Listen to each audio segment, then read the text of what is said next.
बिल्कुल बहुत परेशानी है जी, जबकि ये स्कूल का इनके पास मेरे ख्याल से कोई ऐसी अथॉरिटी नहीं है, कोई लाइसेंस नहीं है, कुछ नहीं है, और यहाँ गलियों में स्कूल चला रहे हैं। कि गलियों में जो स्कूल चल रहे हैं वो लिटिल फ्लावर स्कूल का इसका नाम आ रहा है कि ये ऐसा स्कूल है जो गलियों में खरीदते, और ऐसा नहीं, बहुत सारे स्कूल हैं। ये जितने भी स्कूल खुले हुए हैं ना, कमाई इतनी है इनको, साथ वाले मकान खरीद लेते हैं ये और स्कूल खोल देते हैं। जी जी जी 25 मैं ये कहना चाह रहा हूँ कि जैसे आप अभी बात कर रहे थे बिल्डर लॉबी की, तो बिल्डर लॉबी इतनी हावी हो चुकी है, और ये एमसीडी का भ्रष्टाचार जो अफसर से उनके साथ जो भ्रष्टाचार चल रहा है इनका, ये क्या करते हैं कि एक 100 गज के मकान में इन्होंने खरीदा, उसमें 8-8 फ्लैट बना दिए। दर्शकों, आज हम आपको ऐसी खबर दिखाना चाहते हैं कि जिससे परेशानी तो सबको होती है लेकिन बोलना कोई नहीं चाहता। ये चीज़ें आपके आस पड़ोस में घटित होती है लेकिन आप आंख मूंद कर आगे निकल जाते हैं। कोई भी किसी के बारे में कुछ नहीं बोलना चाहता। जी हाँ, अतिक्रमण एक ऐसी समस्या है जिससे एक इलाका ही नहीं बल्कि पूरी दिल्ली जूझ रही है। कहीं आप रोड पे चले जाएं तो आपको गाड़ी निकालने की जगह नहीं मिलती, कहीं आप घूमने जा रहे हैं तो आपको बैठने का स्पेस नहीं मिलता। पार्कों में भी आजकल अतिक्रमण हो गया है, पार्कों की ज़मीन को घेर कर मकान दुकान बना लिए जाते हैं। और अतिक्रमण से संबंधित आखिरकार कारक कौन कौन से हैं, इस पर भी विचार करने की आज ज़रूरत है। अतिक्रमण यही नहीं है कि किसी की स्कूटी खड़ी है या किसी की गाड़ी खड़ी है तो उसी से अतिक्रमण हो रहा है, या किसी दुकानदार ने अपनी कोई प्लेटफॉर्म कोई बाहर निकाल रखा है तो उसी से अतिक्रमण हो रहा है। अतिक्रमण के कारण बहुत सारे हो सकते हैं, जैसे कि आप देखिए कि अनऑथराइज कॉलोनी में बनने वाले फ्लैट, जी हाँ, अनऑथराइज कॉलोनी में बनने वाले भारी तादाद में फ्लैट भी आजकल एक अतिक्रमण का कारण बन गए हैं। हद तो जब हो जाती है जब ये बिल्डर फ्लैट बनाते हैं और उस फ्लैटों में 4-4, 5-5 परिवारों को आकर बसाते हैं, और इन फ्लैटों की रजिस्ट्री भी हो जाती है, और बुक होने के बाद भी इन फ्लैट्स में मीटर लग जाते हैं। आपने वो कहावत तो ज़रूर ही सुनी होगी कि प्रत्यक्ष को प्रमाण की आवश्यकता नहीं होती, पर यहाँ तो प्रत्यक्ष भी है और प्रमाण भी, पर नहीं हो रही तो सिर्फ कार्रवाई। देश की राजधानी दिल्ली में बड़े स्तर पर अनऑथराइज्ड कॉलोनी में बनने वाले फ्लैट्स आज एक बहुत बड़ी समस्या बन गए हैं। हालांकि एक आम आदमी अतिक्रमण से मतलब सिर्फ दुकानों बाजारों के बड़े हुए शेल्टर, पटरियां, ठेली इत्यादि से समझता है, लेकिन कभी क्या आपने ये ध्यान भी दिया है कि आपके आस पड़ोस में धड़ल्ले से बन रहे फ्लैट भी अतिक्रमण और कंजेशन का कारण बन सकते हैं, और ये फ्लैट किस तरह से बिजली पानी की समस्या को बढ़ा देते हैं। जहाँ तकरीबन कुछ समय पहले एक गली में 4 लोग रहा करते थे, वहाँ उसी गली में आज 40 या यूं कहें तो 400 परिवार रह रहे हैं। तो इससे क्या क्या समस्या उत्पन्न हो सकती है, क्या इसका अंदाजा भी आपने लगाया है? दिल्ली की अनऑथराइज्ड कॉलोनी में अब बिल्डर माफियाओं का कब्जा इतना बढ़ गया है कि हर कॉलोनी में अवैध तरीके से फ्लैट बनाए जा रहे हैं, लेकिन इनकी सुनवाई करने वाला कोई नहीं है। ऐसा प्रतीत होता है कि निचले स्तर पर सुनवाई के नाम पर अधिकारी लीपापोती करते हैं और पूरे का पूरा खेल पैसों से संचालित होता है। दर्शकों, मैं आपको बता दूं, आज की इस दिल्ली जैसे महानगर की सबसे बड़ी समस्या जो है वो एनक्रोचमेंट की है, और एक समस्या और है जहाँ अगर बात करें तो आरडब्ल्यू वाले लोग हैं मेरे साथ। ये कौन सा शिवाजी पार्क एरिया है, शिवाजी पार्क और आरडब्ल्यू वाले लोग हैं और बुजुर्ग लोग हैं जिन्होंने शायद इस समाज को देखा है। और अब अतिक्रमण किससे पैदा होता है, क्या क्या कारक है अतिक्रमण के और एनक्रोचमेंट। आप देखते हो अपने गली मोहल्ले में जिसके पास गाड़ी के लिए जगह नहीं है वो भी गाड़ी बाहर खड़ी कर रहा है, जिससे आपको आने जाने में परेशानी होती है। नए नए फ्लैट्स बन गए हैं जिसमें नए नए रेंटल आ रहे हैं, उसमें ये नहीं पता होता, पुलिस किसी का वो जानकारी इकट्ठा नहीं करती, ये नहीं पता होता कि आखिरकार ये व्यक्ति कौन है। उससे क्राइम की समस्या, लाइट बिजली पानी की समस्या, वो वाहन अपने ज़मीन पर खड़े करते हैं, जिससे कि आप लोग जो मेरे ख्याल से 60-60, 70-70 साल से इस इलाके में रह रहे हैं उनको बड़ी समस्या का सामना करना पड़ रहा है। अंकल जी, क्या नाम है आपका? मेरा नाम चंद्र कुमार शर्मा है। शर्मा जी, सबसे पहले तो ये बताएं कि ये जैसे मैं देख रहा हूँ कि यहाँ गाड़ियाँ इस सर्कल के चारों ओर, ये तो मेरे ख्याल से आप लोगों के लिए बैठने के लिए बनाया गया था, लेकिन ये सारी स्कूटी और गाड़ियाँ इस सर्कल के चारों ओर लगा दी गई हैं। ये कहाँ से आते हैं ये लोग, और इनको क्या कोई जैसे चौकी बगल में है, चौकी भी बगल में है, मैं आपको बताऊँ, क्या इन पर कोई एक्शन होता है? और ये मूल समस्या आपको क्या लगती है, क्या कारण है मूल समस्या? इनके बारे में तो मेरे को कुछ मालूम नहीं, कौन आता है क्या नहीं आता, लेकिन ये समस्या तो है ही जी, उसको हटाना। व्यवहारिक बात, ये समस्या कैसे पैदा हो रही है? अगर देखिए आप बहुत एक्सपीरियंस लग रहे हैं, कैसे पैदा हो रही है? वैसे इसके लिए होता है स्पेस नहीं है जी, इसीलिए होता है कि यहाँ के गाड़ी का जो खेलने वाला है वो भी यहीं लगाएगा जी, जो इधर उधर किसी घर में आया वो भी यहीं लगाएगा जी।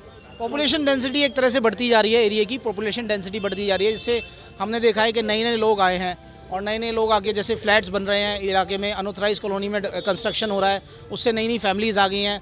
और ऐसा भी हो गया है कि जब दिल्ली में एंटरटेनमेंट टैक्स जब दिल्ली में एक बार लग्जरियस टैक्स लगाने की बात भी चली थी कि जिसके घर में पार्किंग होगी उसी को गाड़ी अलॉट की जाए, लेकिन दिल्ली ऐसा बन गया है कि जो लोग पुराने रह रहे थे उनका कोई वजन नहीं रह गया, मुझे ऐसा लग रहा है।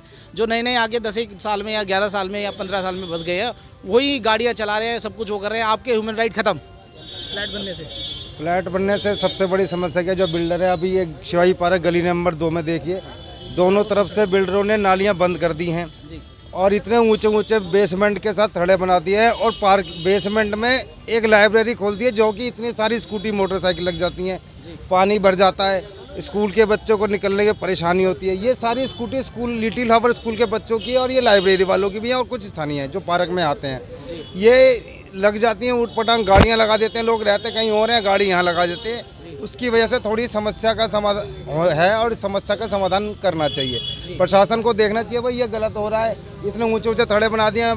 गली की तो बहुत बुरी हालत है, गली नंबर 2 की।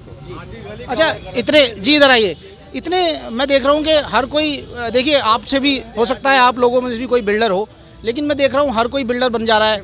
50-50 इसके मकानों पे फ्लैट बनाए जा रहे हैं और फ्लैट बन के ऐसा एनक्रोचमेंट हो गया है, ऐसा कंजेशन हो गया है। 1 मिनट अंकल जी, 1 मिनट। ऐसा कंजेशन हो गया है कि आप लोग गली से बाहर नहीं निकल सकते। मुझे लगा है शादरा इतना पुराना इलाका है, यहाँ से गाड़ी लेके जाना बड़ा मुश्किल है। बहुत मुश्किल है, लोगों की अनऑथराइज पार्किंग इतनी ज़्यादा है, एनक्रोचमेंट लोगों ने कर दी हुई है अनऑथराइज पार्किंग की। काम कुछ हो ही नहीं रहा। आप हालात देखो गली में, हम भी गली में ही रहते हैं, कोई सिस्टम ही नहीं। आज तो एक नया धंधा और चल गया है, स्कूल वाले अपनी गलियां बंद कर लेते हैं स्कूल लगा के। बिल्कुल बिल्कुल, बहुत परेशानी है जी। जबकि ये स्कूल का, इनके पास मेरे ख्याल से कोई ऐसी अथॉरिटी नहीं है, कोई लाइसेंस नहीं है, कुछ नहीं है, और यहाँ गलियों में स्कूल चला रहे हैं। इनके वो ले रखे हैं इन्होंने सोफडे रोड का और चला रहे हैं यहाँ पर, और अपनी मर्जी चलाते हैं। जब मर्जी चैन बंद कर दी, रस्सी लगा दी, गार्ड खड़े कर दिए। जो वल्गैरिटी हो सकती है इस इलाके में वो होती है। आप शाम को कभी विजिट करके देखो, 5 से लेके 7 बजे तक बड़ा बुरा हाल है। सर, मुझे लग रहा है आप बहुत समाज के आदमी हैं, तो कभी ऐसा हुआ कि आप लोगों ने इन सब की कंप्लेंट की? क्योंकि मुझे लग रहा है बहुत बड़ा नेक्सस है। टू बी वेरी फ्रैंक दर्शकों बताऊं, आजकल ऐसा हो गया है कि हर कोई कमर्शियलाइज एक्टिविटी जो कर रहा है वो सड़क को अपना घर समझ लेता है, उस पर ऊपर एडवर्टाइजमेंट लगाता है। स्कूल वालों ने तो ऐसा आतंक मचा दिया है कि वो अपने गेट भी लगाने शुरू कर दिए हैं, गलियों को बंद करना शुरू कर दिया है। आज हम जो स्टोरी कर रहे हैं वो एनक्रोचमेंट पे ही है, एनक्रोचमेंट पे है। लेकिन जी बताएं। आप हालात, आप एक टाइमली, अभी स्कूल की छुट्टी होगी, स्कूल की छुट्टी हो तो आप एक बारी हालात देखना, ठीक है। ये दोपहर से लेके और रात तक का, इवन इतना भी होता है कि हमें हाथ जोड़ के भगाना पड़ता है, कई बार पीट के भी भगाना पड़ता है। पर स्कूल वाले कहते हैं बच्चे निकल गए, हमारा कोई मैटर नहीं है, हमारा कोई मतलब नहीं है। कई बार तो ऐसे बच्चों को बचाया कि ये समझ लो कि मर्डर वाला केस, उसमें भी बचाया बच्चों को, पर स्कूल वाले कहते हैं हमारा क्या मतलब। जबकि स्कूल वो कर रहे हैं, वो पढ़ा नहीं रहे, वो तो बिजनेस चला रहे हैं, यहाँ पे बिजनेस है उनका। ऐसा काम कर रहे हैं कि जो समाज के प्रति एक बहुत ही गलत काम है। आप कभी, अभी ये छुट्टी, आज स्कूल खुला है, अभी आप छुट्टी होगी, आप कवरेज करो, देखो पता चले। अच्छा, आपको ये प्रोग्राम ये 2:30 बजे करना था, फिर देखते हैं आप यहाँ पे क्या हो रहा है। हाँ बाबूजी, आप कुछ कह रहे थे, बताइए क्या। ये जितने भी स्कूल खुले हुए हैं ना, कमाई इतनी है इनको, साथ वाले मकान खरीद लेते हैं ये और स्कूल खोल देते हैं। 25, 50, 100 गज के मकान खरीद के आप स्कूल चला रहे हो। लिटिल फ्लावर स्कूल मान्यता प्राप्त है ये स्कूल, ये मान्यता प्राप्त, बिल्कुल सही कहा, मान्यता प्राप्त तो 100 फुटे का रोड स्कूल है। यहाँ पे तो गलियों में मकान खरीद के क्या भाव है, 1 लाख है, तू 1.25 लाख रुपए ले और यहाँ से खाली कर। जैसे मुसलमान करते हैं। मैं आपको बताऊँ कि गलियों में जो स्कूल चल रहे हैं वो लिटिल फ्लावर स्कूल का इसका नाम आ रहा है कि ये ऐसा स्कूल है जो गलियों में खरीद के, और ऐसा नहीं, बहुत सारे स्कूल हैं। और जो मैंने मुद्दा उठाया एनक्रोचमेंट अतिक्रमण किसके कारण है, सर, एक जैसे कि कहना चाहूँगा कि आप लोग भी जैसे इलाके के लोग हैं, RWA के लोग हैं, ये अवैध बिल्डिंगें बन रही हैं। नगर निगम से आप लोग कंप्लेंट करते हैं, इसकी कार्रवाई हो रही है, कोई तोड़ा फोड़ी होती है इसमें? नहीं ये जी नहीं, इसमें कुछ नहीं होता जी। जो मर्जी, जितनी मर्जी एंट्री करते हैं शिवाजी पार्क में, और स्कूल तक देख लो कितनी एनक्रोचमेंट है। जितनी बार मर्जी बोल लो, कोई सुनवाई नहीं होती जी। 5-5 फ्लैट, ये मैं पार्किंग तो बनती नहीं 70 गज के अंदर, 2-2 गाड़ियाँ बाहर खड़ी कर देते हैं, और 70 गज के फ्लैट में 4 फैमिली आ जाती है। आजकल गाड़ी हर घर में हो गई है, कोई घर खाली नहीं जिसपे गाड़ी ना हो। एक समस्या और हो गई, मैं देख रहा हूँ कि क्राइम जैसे बढ़ रहा है, छोटी छोटी समस्या है। अभी सर ने क्या नाम है सर आपका? परवीन जी ने कहा कि जो अभी हमने जो इन्होंने एक वाकया बताया कि मर्डर होने से बच जाते हैं। मैं देख रहा हूँ वो 17, 18 साल के बच्चे यहाँ भी बैठे हैं। देखिए, ये ऐसा करते हैं कि लड़ाई झगड़ा शुरू कर देते हैं गलियों में। ये सारी चीज़ें हो रही हैं गलियों में, और इनको रोकने वाला कोई नहीं। और ये कहाँ से आ रहे हैं लोग, ये भी आइडेंटिफाई करने की ज़रूरत है। मैक्सिमम तो जितने ये ट्यूशन सेंटर खुले हुए हैं, कोचिंग सेंटर, शाम को तो उनका जमघट होता है, ठीक है जी। उसके बाद शाम का टाइम ऐसा होता है कि 7-8 बजे के बाद बच्चे, ये समझ लो कि जो काम नहीं करना चाहिए वो भी करते हैं सड़क पे, बहुत बुरे हालात होते हैं। कभी शाम को आओ इस गली के अंदर, एक तो स्कूटर बहुत तेज चलाते हैं ये बच्चे, कोई देखते नहीं कोई आगे पीछे को। तीन आदमी बुलेटों में पटाखे भी छोड़ते हैं। और तीन बच्चे बैठा के स्कूटर चलाते हैं, ये मोटरसाइकिल चलाते हैं और इतनी तेज चलाते हैं। जी। देखिए लोग काफ़ी त्रस्त हैं। आज ये एक तरह से लोगों की दिलों की बात, मैंने सोचा कि एनक्रोचमेंट पे हमें एक सवाल उठाना चाहिए। तो एनक्रोचमेंट आप समझिए, एनक्रोचमेंट एक ही तरीके से नहीं हो रहा कि किसी ने मोटरसाइकिल खड़ी कर दी। वो पॉपुलेशन डेंसिटी से भी हो रहा है, स्कूलों से भी हो रहा है। जी आपको एक छोटी सी बात बताता हूँ, आप यहाँ का लेआउट प्लान चेक करवाओ। ये हमारी बाबरपुर रोड जो है कितने फीट की है और आज कितने फीट की है, नक्शे में कितनी है और अब कितनी है। हमारी रोड ये मेरे ख्याल से 60 फुट की है, पहले 80 फुट की थी। हाँ जी, अब 60 फुट की है। आप 60 फुट में कहीं भी 60 फुट नपवा के दिखा दो, हर नेता आता है कहता है कि हम इसको ठीक करने वाले हैं जल्दी से, पर सब हट जाते हैं, निशान भी लग जाते हैं, सब कुछ हट जाता है। जितने दुकानदार हैं अपनी दुकान का तो किराया ले ही रहे हैं, बाहर पटरी लगवा के 500-500 हज़ार रुपये लेते हैं शाम को। ठीक है जी, ये अगर आदमी के घर में कोई आदमी बीमार हो जाए, कोई एम्बुलेंस की ज़रूरत पड़ जाए तो वो आ नहीं सकता।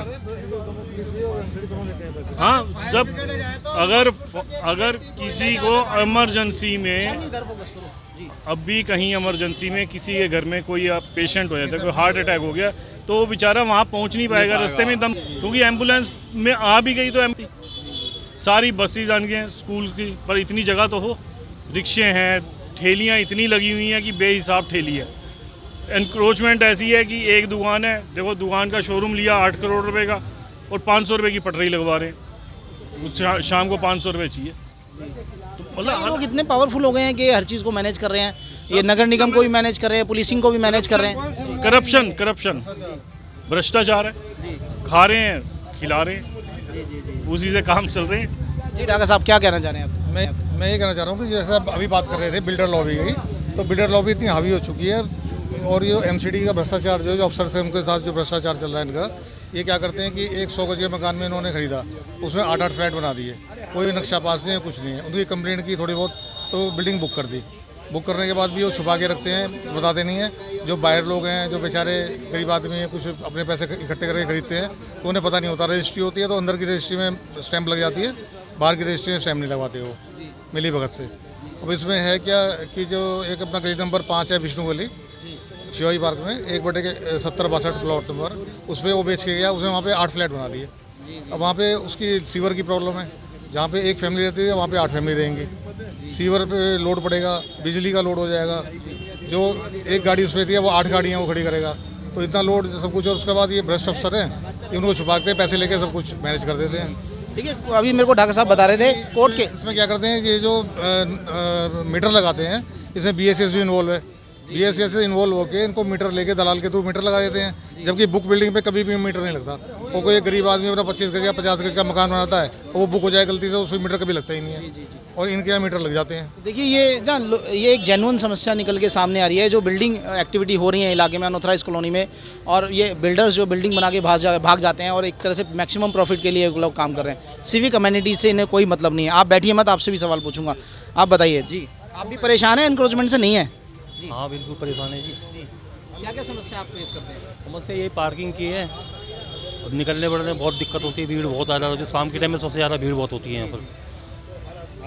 जी पहले आपसे एक निवेदन है, आपको सिर्फ 2 मिनट लगेंगे, ये सामने गली में चलिए, आप ये सामने ही बिल्कुल आप देखो, खुद ही देखो कि क्या बिल्डिंग बन रही है, क्या गली का लेवल है, क्या पास लेवल है। इतनी एनक्रोचमेंट अगर करेंगे, बिल्डर बनाए मकान, सबकी रोजी रोटी है, किसी की हाँ रोजी रोटी है, किसी की ख़राब नहीं होनी चाहिए, पर ये भी ना हो कि लोग परेशान हो। जो 10 मकान 20 मकान इस गली में है, वो सबकी बिल्डिंग ख़राब हो जाए, एक आदमी की बिल्डिंग ठीक हो जाए। ऐसे लोग छतों पे बैठ के चाय पिया करते थे, एक छत का मेरे ख्याल से सूखी खत्म हो गया। आपके घरों के बगल में इतने बड़े बड़े मकान, पार्क में खड़े हो, आपको पार्क में हवा नहीं लगेगी भाई साहब, ये तो ओपन है, ग्रीन भी है, ये बना है। लेकिन देखिए आप समझिए इस बात को कि एनक्रोचमेंट जो है वो हर चीज़ से है, वो पॉपुलेशन डेंसिटी से है, वो अनऑथराइज कंस्ट्रक्शन से है, वो जो अनऑथराइज पार्किंग में जो ये लोग ये जो व्हीकल खड़े हैं उनसे भी है, और इस पर कोई भी एक्शन लेना नहीं चाहता, इसको कोई उठाना भी नहीं चाहता, क्योंकि ये एक तरह से कमाई का जरिया बन गया है। और भी लोगों से बात करते रहेंगे, आप देखते रहिए भाई।